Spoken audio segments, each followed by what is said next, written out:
Olá, sejam todos bem-vindos ao Jornal da Cidade Online. Eu sou a Camila Abdo e hoje eu recebo o advogado criminalista com mais de 25 anos de experiência, doutor pela PUC e professor universitário Marcelo Santana.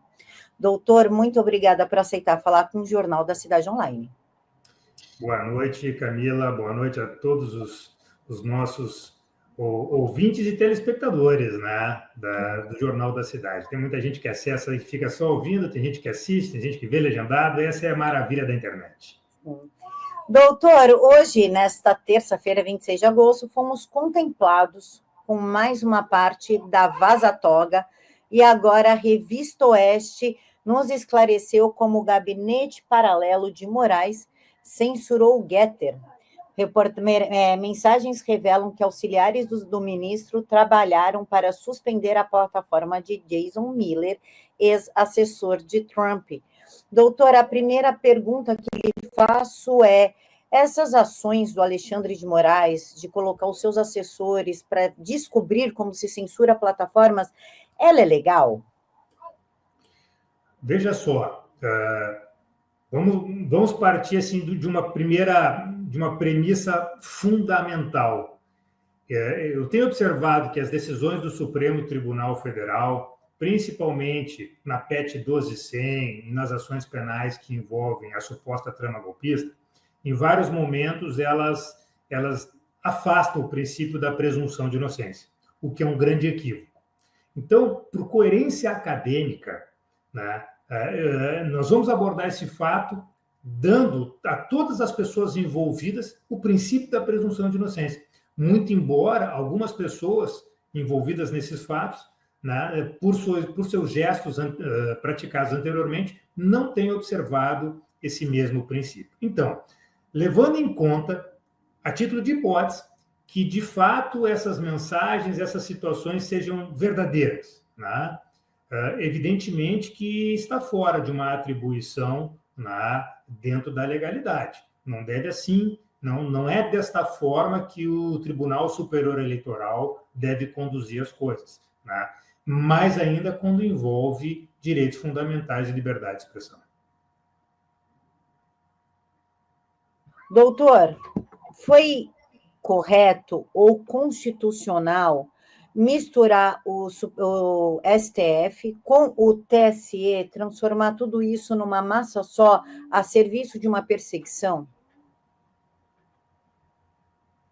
Veja só, são tribunais com funções completamente diferentes, que deveriam atuar em espectros diferentes, né?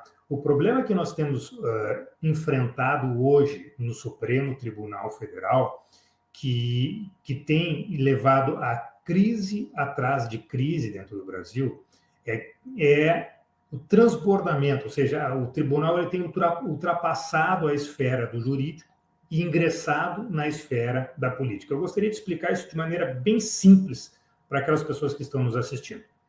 Todo tribunal constitucional de qualquer país, obrigatoriamente, ele vai ter, né, um pé, uma mão dentro do mundo político, porque uma corte constitucional, em algum momento, ela vai ter que atualizar o direito, né, ao espírito constitucional de uma nação e dizer o que naquele caso em concreto, de uma maneira mais abstrata, o que é constitucional ou não.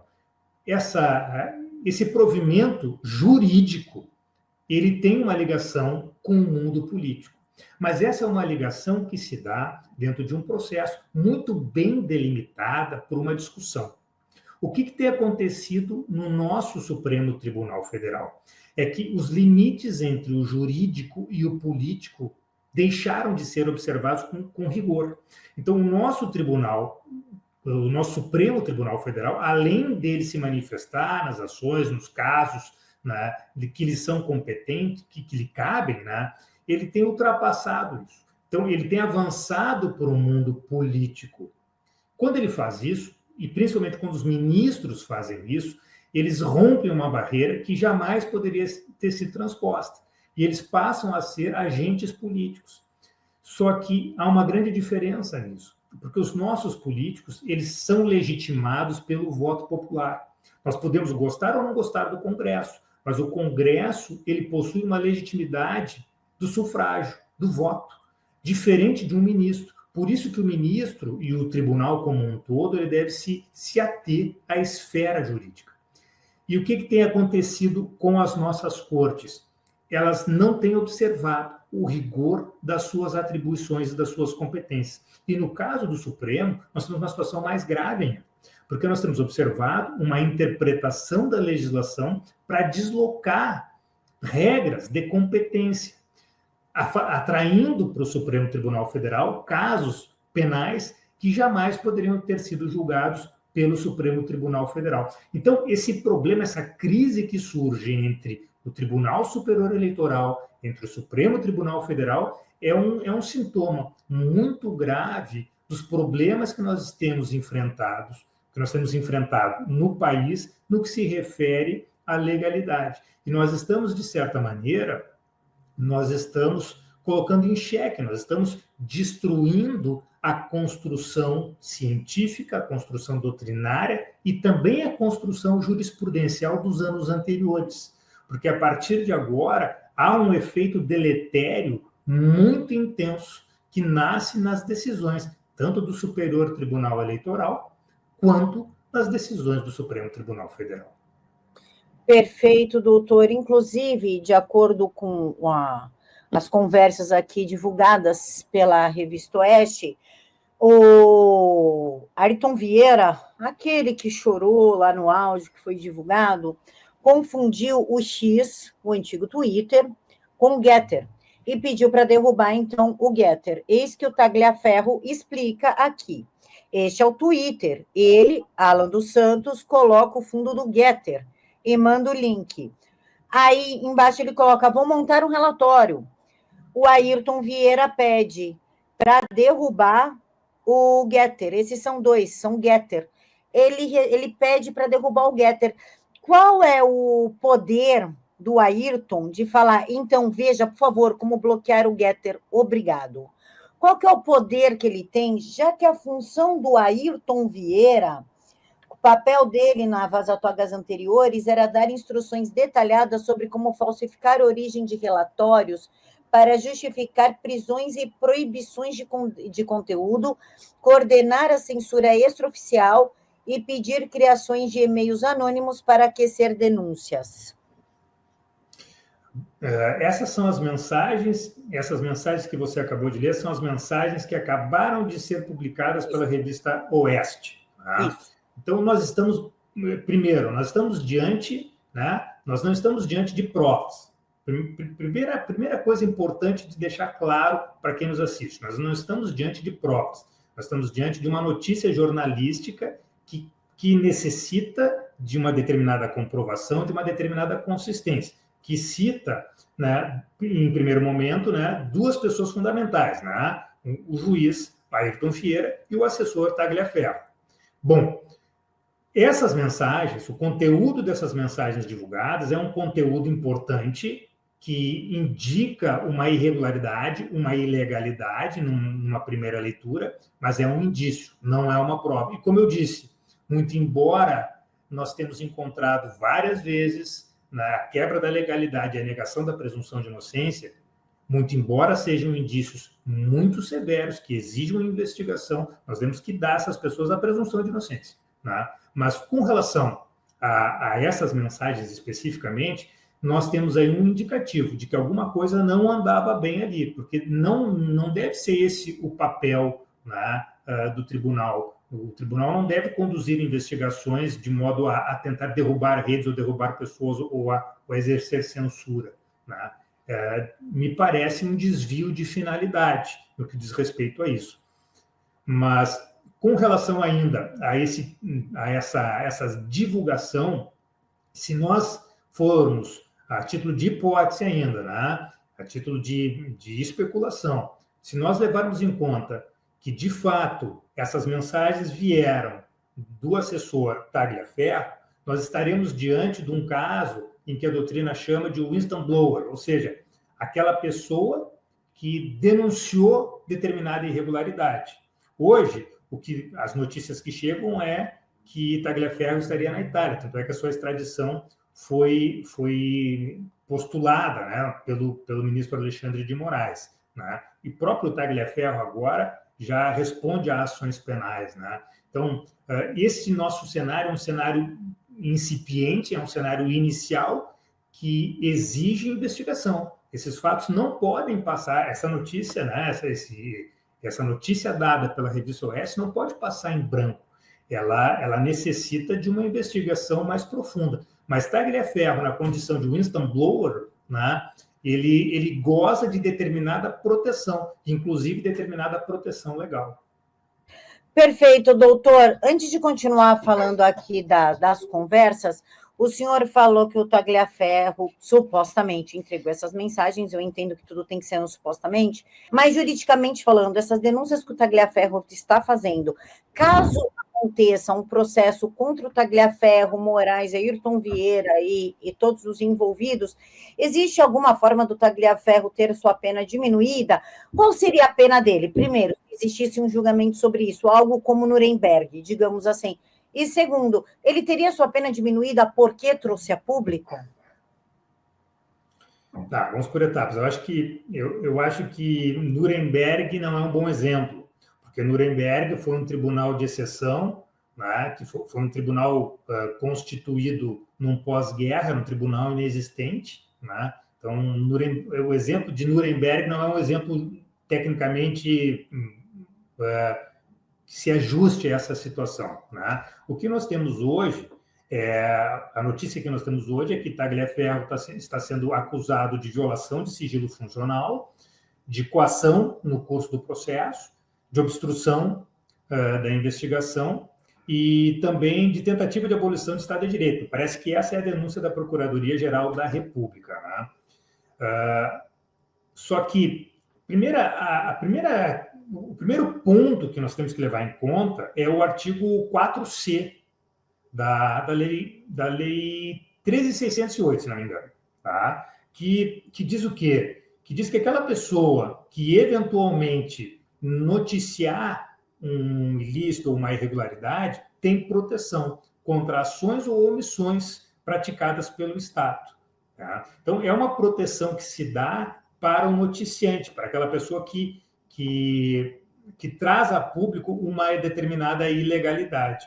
E mais adiante, nesse mesmo dispositivo, nós temos um parágrafo, se não me engano, é o parágrafo primeiro, que diz que todas as ações ou omissões de retaliação em relação a esse informante, né, constituem uma falta disciplinar grave, né, e que sujeitam eventualmente o agente público a uma pena de demissão. É evidente que o Procurador-Geral da República não está sujeito a uma demissão, nem o Ministro do Supremo Tribunal Federal, são autoridades que têm garantias de vitaliciedade no cargo, então elas não podem ser demitidas, a bem do serviço público, só podem ser demitidos em outras circunstâncias muito específicas, mas esse ponto da legislação, ele é importante porque ele nos mostra que o nosso direito, ele agasalha, ele protege o denunciante quando ele traz a público um determinado ilícito, né?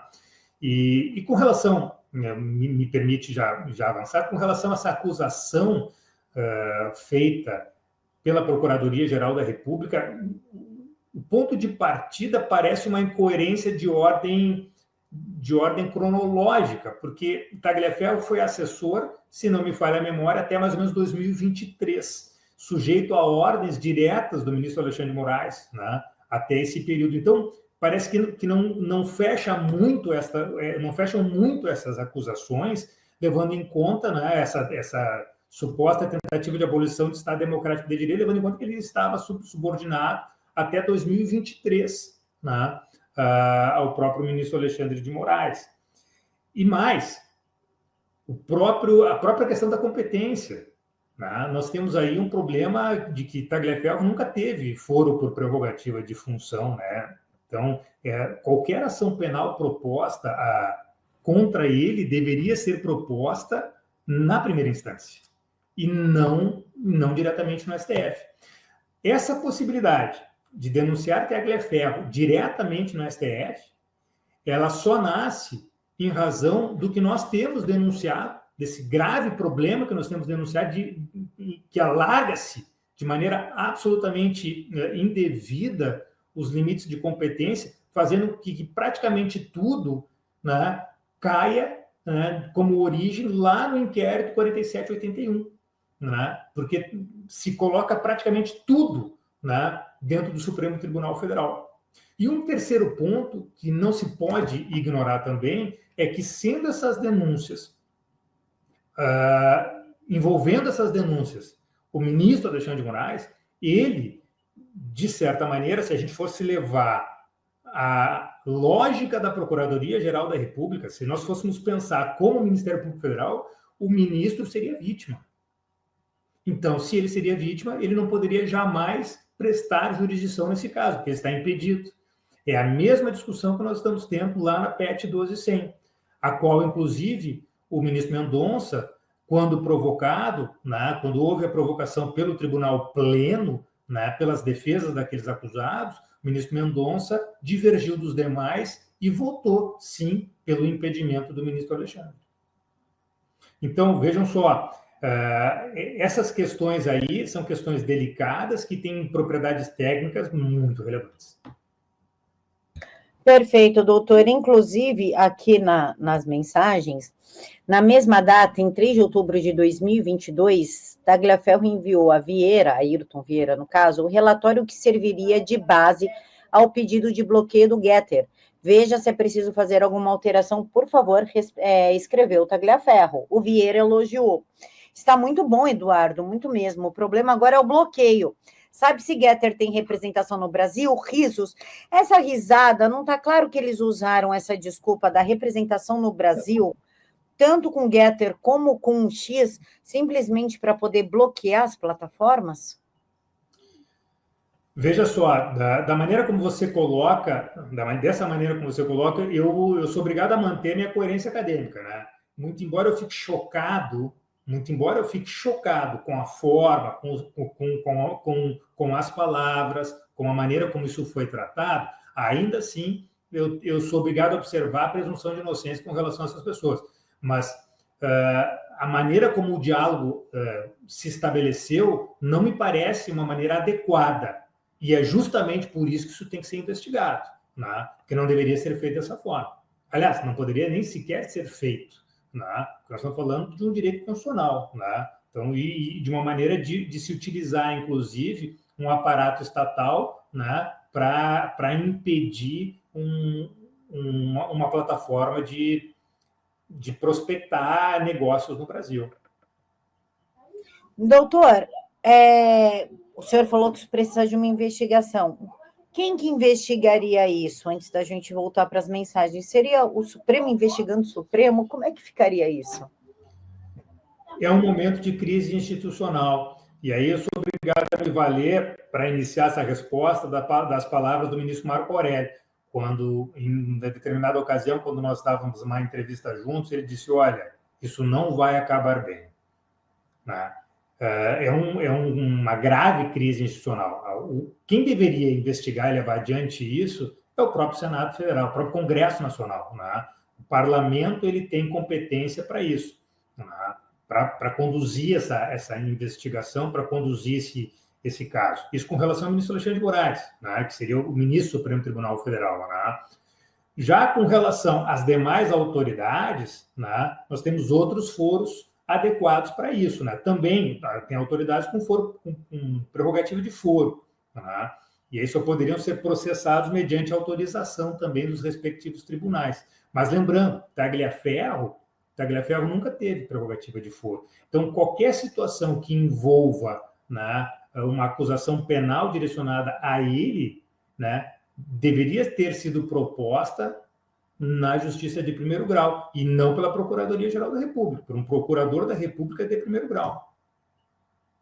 Perfeito, doutor. Agora, voltando às mensagens, Eduardo Tagliaferro diz que o Getter não tem representante no Brasil e fala, não tem, terá que fazer igual ao Telegram, pedir a suspensão da plataforma no Brasil. Aí eles resolvem rapidinho, como foi no Telegram. Aí ele emenda aqui, ó. Ontem à noite, Moraes, falou que bloqueia mesmo. kkkk, rindo, inclusive, da determinação do Alexandre de Moraes como se fosse a melhor coisa do mundo. Mas ontem à noite ele falou que bloqueia mesmo, kkk. Qualquer coisa é só me falar. Abraços, grande abraço. Esse fato do Tagliaferro afirmar que Alexandre de Moraes bloqueia mesmo kkk não mostra uma conexão e uma anuência entre os dois desses atos, desses três, na verdade, com esses atos completamente fora da Constituição, e agora Tagliaferro vem dizer que foi obrigado a fazer? Não é meio estranho, doutor, uma postura tão relaxada e divertida num grupo e hoje um outro discurso? É justamente por isso que essas mensagens devem ser esclarecidas. Né? É justamente por isso que essas mensagens devem ser esclarecidas, né? Para que se compreenda o que levou a esse diálogo tão descontraído, tão relaxado, né? tão informal e que parece que essas coisas estão num lugar comum, que é algo como certo. Né? Então, a investigação é que daria luz a isso aí. Para isso, essas pessoas devem ser ouvidas. Né? E lembrando, né, por que é importante a gente investigar isso? Porque é um fato grave. Primeira coisa, é um fato grave. Segundo, envolve pessoas públicas, envolve funções de Estado, a função jurisdicional, que alguns chamam como um poder de Estado. Né? Então, nós temos uma questão pública, pessoas públicas, um poder de Estado, uma questão relevante. Né? Então, deve haver uma investigação sobre isso aí, uma explicação sobre esses fatos. Só que me parece, né, que não foi esse o caminho que o Supremo Tribunal Federal está indicando, no momento em que a ação penal contra o Tagliaferro foi proposta e o relator dessa ação penal é o próprio ministro Alexandre de Moraes e a extradição de Tagliaferro já foi postulada. Né? Não me parece que isso possa ser investigado, por exemplo, dentro desse processo penal. Né? Acho que não cabe, acho que isso aí tem que ser algo paralelo, algo que se explique em outros termos. Né? Muito embora, se Tagliaferro vier a oferecer defesa dentro desta ação penal, talvez ele utilize essas mensagens como meio de defesa, para se colocar justamente nesse papel de whistleblower, ou seja, de denunciante, né, para obter o quê? Para obter a proteção legal. Inclusive, doutor, 4 dias depois, em 7 de outubro de 2022, o Tagliaferro compartilhou com Vieira um comunicado oficial do Getter. A plataforma informa que recebeu a ordem de Alexandre de Moraes para bloquear os perfis da Ludmila Lins, que é a juíza, e o jornalista Alan dos Santos. Tagliaferro ironizou: doutor Ayrton, que coração de pedra, viu? Deu certo, agora podemos pegar os caras no Getter. Pensaram que estavam impunes. Pergunto, impunes do quê? Se eles não cometeram qualquer tipo de crime, nem a Ludmila, nem Alan dos Santos e nem ninguém que usa o Getter, doutor. Impune do quê? Boa pergunta, Camila. Veja só. Agora você veja o universo de indagações que essas mensagens desencadeiam. Né? Porque nós temos diálogos que, de certa forma, se mostram assim, curiosos, no mínimo, para a gente dizer o mínimo, diálogos curiosos, né? Que exigem explicação, que é necessário que haja uma manifestação formal sobre isso. Né? E tendo em vista as autoridades envolvidas, me parece que o parlamento não tem outra alternativa senão se apropriar dessas mensagens aí, né? E através dos mecanismos que existem dentro do Congresso Nacional, buscar os devidos esclarecimentos. Perfeito, doutor. Doutor, isso daí não foi usurpação de competência? Em que sentido, Camila, me perdoe? Do STF assumir as funções de investigador, acusação, vítima, júri, toda aquela estrutura, né, que a gente vê em julgamento. Não ocorreu aí uma usurpação de poder, já que teria que começar lá na primeira instância, já que ninguém tem foro privilegiado, e ir subindo? Sim, nós temos aí uma questão bem mais profunda, e que você veja que, quando eu referi anteriormente ali, que o tribunal ele tem, de certa maneira, contribuído para a destruição da construção científica de processo penal, da direito penal e da própria interpretação da Constituição, é justamente disso que eu me refiro. Dentro do sistema processual penal, nós temos uma divisão de papéis, né? Isso está em harmonia com o que nós chamamos de sistema acusatório. Ou seja, os sujeitos do processo, a acusação de um lado, a defesa de outro, e entre acusação e defesa deve haver um terceiro, que é um terceiro imparcial, um terceiro distante dos interesses das partes. Então, a acusação tem interesse em acusar, a defesa tem interesse em se opor, a resistir, e o terceiro está distante. Esse terceiro tem que ser o juiz. Só que no momento em que esse juiz manda investigar, no momento em que esse juiz recebe um pedido de arquivamento de inquérito, como aconteceu no inquérito 4781, e esse juiz não arquiva e manda prosseguir com o inquérito, o que nós estamos fazendo?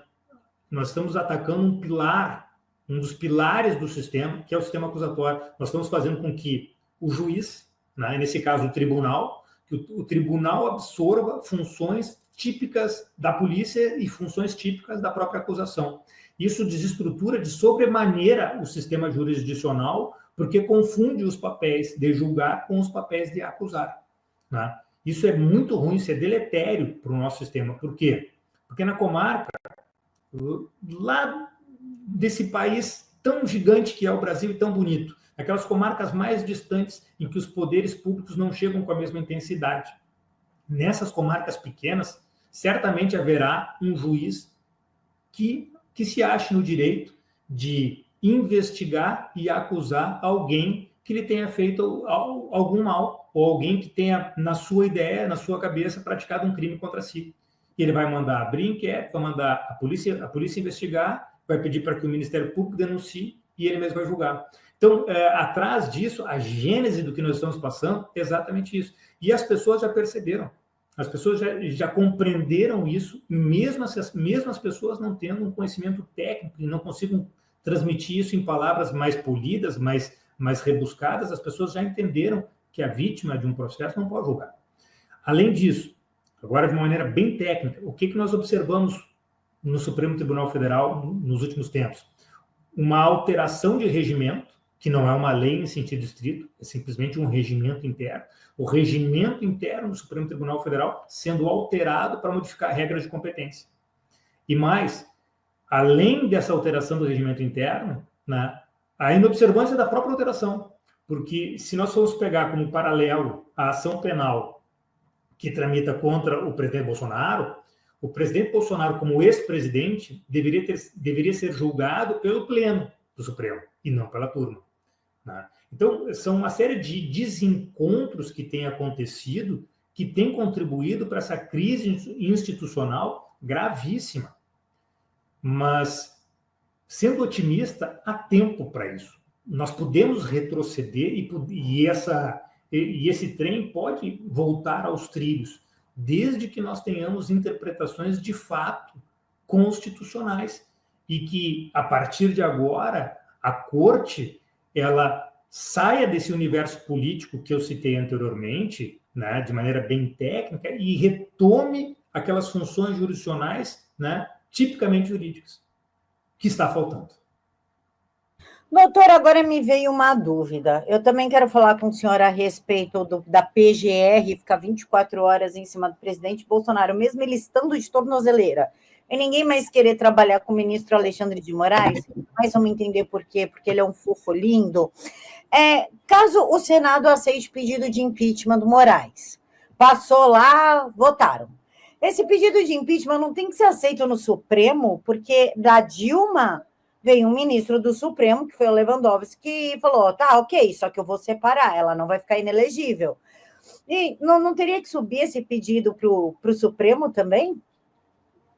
Não, o pedido de impeachment, o processo de impeachment tem todo um rito bem detalhado, parte também do regimento interno do Congresso Nacional, né? E ele vai seguir aquele rito. E o paradoxo disso é que o Congresso, por coerência, deverá respeitar o devido processo legal. E aí, nesse caso, né, o ministro, se for o ministro Alexandre, né, ele vai poder ter o seu momento de constituir um advogado e de exercer uma defesa técnica, né? E a partir dessa decisão do Supremo Tribunal Federal, do Congresso, é que se terá, sim, e que se terá uma resposta efetiva. O juiz do caso é o Congresso. Então, o Supremo não pode falar, tipo, ok, vocês votaram para tirar o ministro, mas eu não vou deixar tirar. Não pode fazer isso. Essa situação levaria a outra crise institucional extrema, né? Na realidade, nós passamos por algumas experiências que, enquanto nação, nós achamos que nós jamais iríamos ver. Nós tivemos um presidente, o primeiro presidente que sofreu impeachment foi o presidente Collor. Depois nós tivemos a presidente Dilma, que também sofreu um processo de impeachment. Só que nós nunca tivemos a situação, né, de ver um ministro do Supremo Tribunal Federal submetido a esse tipo de procedimento, de processo, né? Mas o fato é que esse mecanismo está previsto na Constituição. Não é algo que não esteja previsto, né? Fundamento jurídico existe, né? Basta saber se, com isso, nós vamos ter um aprofundamento dessa crise, né? Ou não. É semelhante ao que se fala com relação à anistia. Muitos dizem que, se por um acaso o Congresso aprovar a anistia, essa anistia será derrubada no Supremo mediante uma interpretação, né? A meu ver, essa especulação, ela é uma especulação pertinente, mas é uma especulação que retrata o quê? Um aprofundar desta crise institucional que nós vivemos. Me parece que, se caso o Congresso aprove uma anistia, essa anistia tem que ser respeitada, né? E não caberia ao Poder Judiciário rever isso, porque isso o quê? Isso é uma atribuição típica do Congresso Nacional. Aí eu pergunto para o senhor, doutor, nós ainda, temos Congresso, porque que nem no caso do IOF, o Congresso falou que não, o Supremo falou que sim. Também é a mesma coisa da anistia, falaram que se passar no Congresso ou no Supremo eles vão derrubar. Nós ainda temos um Congresso e uma Constituição válidas? Com certeza nós temos um Congresso, sim. Nós temos um Congresso, nós temos uma Constituição. Nós vivemos um momento conturbado, mas nós temos um Congresso e nós temos uma Constituição. E talvez o grande mal da nação na atualidade seja o foro privilegiado, o foro por prerrogativa de função, que, aliás, nasceu como um movimento do próprio Congresso Nacional. Não vamos esquecer que, lá na origem, o próprio Congresso fez muita força para ser julgado no Supremo Tribunal Federal. E em cascata, né, isso acabou se espelhando também para os demais cargos, fazendo com que os deputados estaduais sejam julgados também nos seus respectivos estados, né? Que os governadores sejam julgados no Superior Tribunal de Justiça. Então, houve, sim, um movimento da classe política, há bastante tempo atrás, no sentido de preservar essa competência originária somente para os tribunais, porque essa classe política acreditava que seria protegida, né? Seria blindada a acusações infundadas. Mas a história da nação nos mostrou que o foro por prerrogativa de função não se mostrou saudável. Pelo contrário, na minha opinião, e aí lhe digo como professor, eu acho que algo que fere profundamente o princípio da igualdade é justamente a prerrogativa de função. Os parlamentares, as autoridades em geral deveriam responder do juiz de primeiro grau, né? Isso permitiria, inclusive, uma transparência maior. Poderíamos ter situações de desvio, de acusações infundadas, até poderíamos, né? Mas, em compensação, os meios de defesa seriam muito maiores, porque responder num juízo de primeiro grau permite que a pessoa exerça um duplo grau de jurisdição, ou seja, ele pode ter mais recursos, e esses recursos podem corrigir, eventualmente, né, excessos do primeiro grau. Mas quando você tem um parlamentar julgado numa instância única, não existe recurso, né? E talvez o nosso Congresso se sinta, de certa forma, né, pressionado justamente por esse ambiente que nós vivemos de interpretações, esse ambiente instável de interpretações jurídicas, de falta de previsibilidade. e de ruptura sistemática da legalidade, quando nós temos inquéritos, por exemplo, que ficam sob sigilo de maneira indefinida, né? Quando nós temos inquéritos determinados cuja instauração se dá pelo Poder Judiciário, no momento em que o sistema acusatório determina que quem tem que investigar é a polícia, né? Então, talvez o Congresso esteja reverberando justamente esse estado de coisas. Então, eu ainda acredito que nós temos, sim, Congresso, temos uma Constituição, e acho e acredito muito na força do povo brasileiro como um todo, no espírito da nação. Eu acho que nós vamos superar este momento, né? E acho que vamos superar esse momento com legalidade e resgatando as instituições. Acho que esse tem que ser o nosso caminho. Não acredito num caminho de ruptura, não acho que a ruptura seja saudável. A história do Brasil, pelo contrário, a história do Brasil é uma história de rupturas. Aí, se me permite um pouco de aula de história, em que lecionei História do Direito, a história da Primeira República, por exemplo, né, foram sucessivas decretações de estado de sítio. Poucos presidentes da Primeira República não decretaram estado de sítio. E no final, né, nós tivemos o quê? Nós tivemos ali no governo de Washington Luiz, a decretação da lei celerada, que era uma lei que instituía a censura. E pouco depois Vargas assume o poder. Nós temos ali o que é o Estado Novo, logo em seguida, que foi uma ditadura civil, né? Então, a história do Brasil foi uma história de exceções, de rupturas. Nós temos que resgatar esse momento de crise institucional através das instituições. É por isso que nós temos que acreditar no Congresso. Só que, para que se acredite no Congresso, nós temos que olhar para os nossos parlamentares, saber quem nós votamos, né? E acho que esse nó se desata não por essas questões que nós estamos falando no dia de hoje, e sim pela extinção do foro por prerrogativa de função. Excelente, doutor. E a extinção desse foro traria a soltura, por exemplo, do Daniel Silveira? Porque o Silveira ele foi preso pelo Supremo com autorização do Congresso. O fim disso beneficiaria, por exemplo, o Daniel Silveira ou não? Olha, aí teríamos que ver de que maneira essa emenda constitucional seria encaminhada, né? Eu não conheço os autos do processo do Daniel Silveira, mas ao que foi noticiado na grande mídia sobre este caso penal, que eu não acompanhei, me parece que esse caso penal ele possui ilegalidades muito mais graves do que essa que eu estou falando e que nascem lá na origem, né? E parece que o caso penal todo padece de nulidade. Inclusive, esses foram os comentários que as defesas de Daniel Silveira sempre relataram, né? Então, esse caso ele se resolveria por situações até mais intensas do que essas. Excelente, doutor. Agora, sobre a PGR querer, na verdade, já foi aprovado na noite desta terça-feira, o monitoramento 24 horas do presidente Bolsonaro com pessoas, com policiais. O que muda, tirando um gasto maior do dinheiro público, se ele já está com tornozeleira eletrônica, em prisão domiciliar, sem celular, sem internet? O que seria isso, doutor? Que tipo de prisão é essa?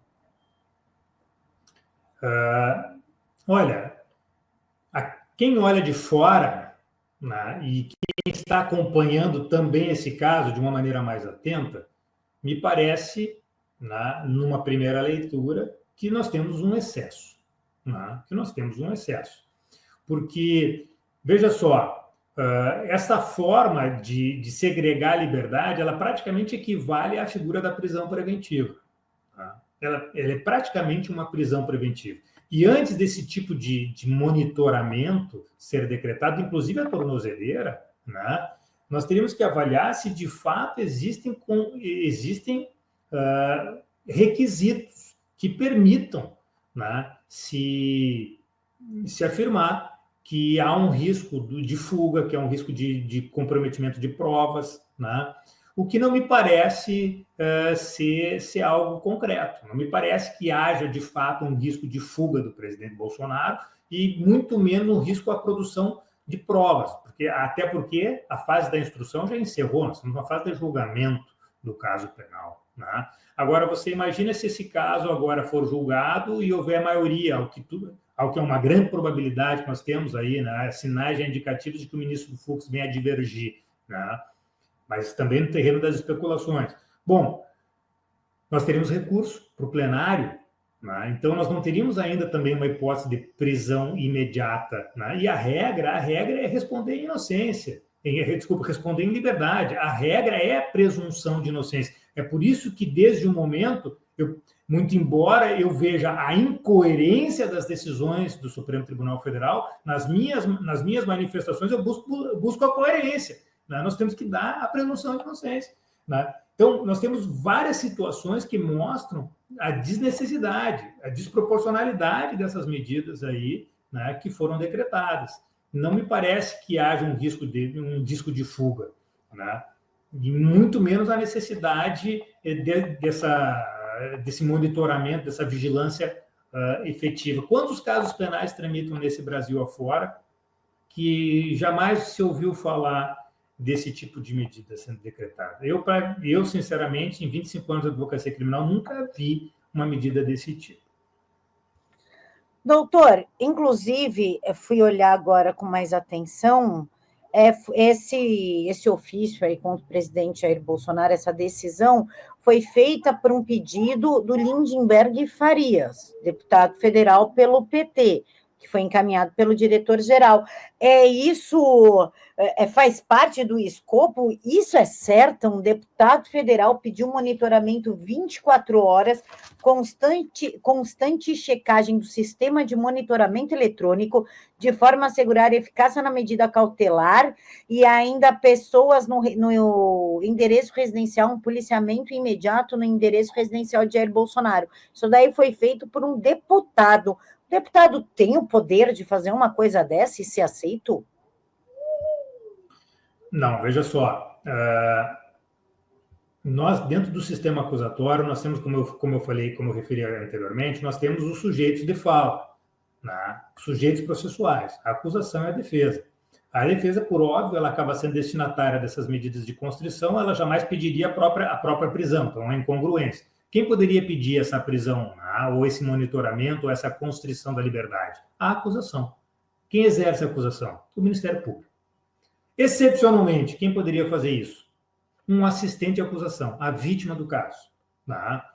A vítima do caso. Ainda, se questiona se o juiz de ofício poderia determinar a prisão preventiva de alguém. A nossa jurisprudência, a jurisprudência do Brasil, tem admitido que o magistrado decrete a prisão preventiva de ofício. Muito embora parte dos acadêmicos, parte dos professores, parte da construção científica do Brasil questione a possibilidade do juiz de ofício, ou seja, sem que ninguém peça, que ele determine a prisão de alguém, certo? Mas é muito fora do padrão, né, um terceiro, seja deputado ou não, um terceiro, né, nos autos de um determinado inquérito, de um determinado processo, postular a prisão de alguém, né? É fora do padrão isso. Ele não teria sequer capacidade, interesse de agir para tanto. Meu Deus do céu, o Brasil está quase completamente confuso. Eu tenho dó dos professores, como o senhor, para explicar isso para as próximas gerações que não estão vivendo de fato isso. Imagina que confusão, o quanto de precedente que isso daí não abre. Como vai ficar confuso tudo isso? Inclusive, doutor, o efeito Tagliaferro, né? Para mim, é efeito Magnitsky, que não tem nada a ver com Tagliaferro. Causa debanda no gabinete de Moraes. O ministro ainda não conseguiu recompor o gabinete, depois de 8 meses, os vazamentos das conversas, que foi lá a primeira vazatoga feita pela Folha de São Paulo. Pergunta ao senhor, isso demonstra já uma fragilidade do Moraes, que algo está se rompendo, ou isso é comum no meio de vocês, demora mesmo para recompor o gabinete, ou isso é medo da geral do judiciário de uma Magnitsky? Sinceramente, Camila, eu não tenho como opinar. Não tenho como opinar. Eu sei que a função de um juiz assessor é algo extremamente complexa, é difícil, não é uma equipe que seja uma equipe tão fácil de se compor. Eu acho que são cargos altamente especializados, de grande responsabilidade, né? Mas os motivos de uma debandada ou não, eu estaria simplesmente especulando. Eu acho que você, como jornalista, talvez tenha mais fontes para poder esclarecer esse fato do que eu. O que eu posso dizer é que ser assessor de um ministro do Supremo Tribunal Federal, né, é uma posição de destaque, seja você um juiz, um advogado, ou o que quer que seja, é uma posição de destaque, evidentemente, é uma experiência para, dentro da área jurídica, uma experiência extremamente importante, uma experiência muito rica, né? Mas não sei lhe afirmar nada além disso, se por um acaso isso é um efeito que está diretamente ligado às mensagens do Tagliaferro ou não. Excelente, doutor. Estamos caminhando para o final. Fica a pergunta: o Brasil, juridicamente falando, ainda tem jeito? Essas denúncias que estão vindo à tona, desde a Vaza Toga 1, tivemos a Vaza Toga 2, que é fixa no 8 de janeiro, é tudo a respeito do 8 de janeiro. Foi comprovado, por exemplo, que o Guilherme Amado mentiu sobre a saída do Felipe Martins do Brasil. Todo esse conjunto de coisas que estão acontecendo não são motivos o suficiente para anular toda e qualquer ação a respeito do 8 de Moraes e dos inquéritos já existentes? Essa é uma pergunta. E a outra pergunta é: o fato do Flávio Dino ter sumido com as gravações do 8 de janeiro também não prejudicou completamente para que essa ação fosse julgada de uma forma limpa, transparente e justa? Bom, vamos por etapas, né? Quando a gente fala do sistema, da história, de como nós vamos lidar com isso para o futuro, como é que vai ficar, como ficará o direito para além desse caso, a gente tem que pensar num prazo mais longo, em termos de história. Eu acho que a gente vive um momento difícil, muito complicado e de muita atenção e que requer muito cuidado. Nós temos que cuidar da Constituição, nós temos que cuidar da legislação. E nós não estamos fazendo isso. E, de certa maneira, a academia, os docentes, os professores estão sendo omissos, né? São vozes que estão praticamente caladas, né? E outras instituições também estão caladas frente a isso, né? Isso é muito ruim. Eu acho que todas essas situações, todos esses cenários que nasceram em razão desse processo da suposta trama golpista e também das condenações que surgiram pelas manifestações do dia 8 de janeiro, devem ser anulados, precisam ser anulados. Tá? Precisam ser anulados por questões, pelos mais variados argumentos, mas precisam ser anulados. Se não forem anulados, cabe ao Congresso uma solução política que envolve um projeto de anistia. Tá? Para além disso, como é que nós vamos restaurar esse país depois desses episódios todos? Nós vamos ter que olhar para trás e reconhecer que nós tivemos um momento deletério de interpretação jurídica e olhar para essa experiência e aprender com essa experiência, de como nós não podemos como nós não podemos, né, aquilo que não se deve fazer em termos de prestação jurisdicional, em termos de instituição, né, de agentes públicos, como os agentes públicos devem interagir entre si e uma série de outras circunstâncias. Eu acho que nós vamos ter um aprendizado muito grande com relação a isso. Eu só espero que a gente consiga, de fato, virar esta página, porque se essa crise simplesmente continuar se agravando, né, de uma maneira intensa, bom, aí nós teremos um cenário muito preocupante. Doutor, eu quero desejar boa sorte ao senhor num futuro muito próximo para explicar tudo isso em sala de aula. Será difícil. Doutor, eu quero agradecer imensamente a presença do senhor. Há algo que eu não perguntei que o senhor gostaria de colocar?